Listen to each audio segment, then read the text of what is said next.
বন্ধুরা, এই অন্ধ ছেলেটি তার মার অপারেশনের জন্য ভিক্ষা করছিল।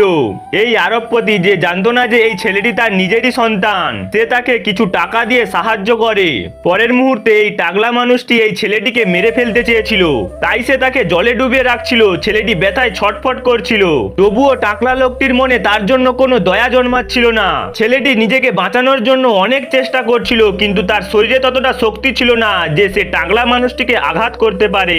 ঠিক তখনই সেই ধনী লোক আতঙ্কিত হয়ে নিজের গাড়ি থেকে বাইরে বেরিয়ে এলো, আর সে তার সামনে ছোট্ট ছেলেটিকে দেখতে পেল। লোকটি তার ছেলেকে এই অবস্থায় দেখে ভিতর থেকে ভেঙে পড়ল। তখন সে দৌড়ে গিয়ে তার ছেলেকে বুকে তুলে নিল, কিন্তু ছেলেটি কিছুই বলছিল না। তখন লোকটি রাগে গর্জে উঠল আর বলতে লাগলো, আমার ছেলেকে কে মেরেছে? আমি তাকে জীবন্ত পুড়িয়ে মারবো।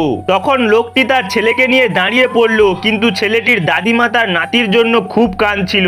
তখন লোকটি বলতে লাগলো, তুমি আমার কোম্পানির সবচেয়ে ভালো ম্যানেজার ছিলে, তবুও তুমি ষড়যন্ত্র করে আমার ছেলেকে মেরে ফেললে। আমি তোমাকে অবশ্যই শিক্ষা দেব। তখন সেই মহিলা হতাশ হয়ে লোকটির সামনে বসে পড়লো আর বলতে লাগলো, বস, আমি জানতাম না যে এটা আপনার ছেলে। এই মহিলার ওপর কি করা উচিত তোমরাই কমেন্ট করো।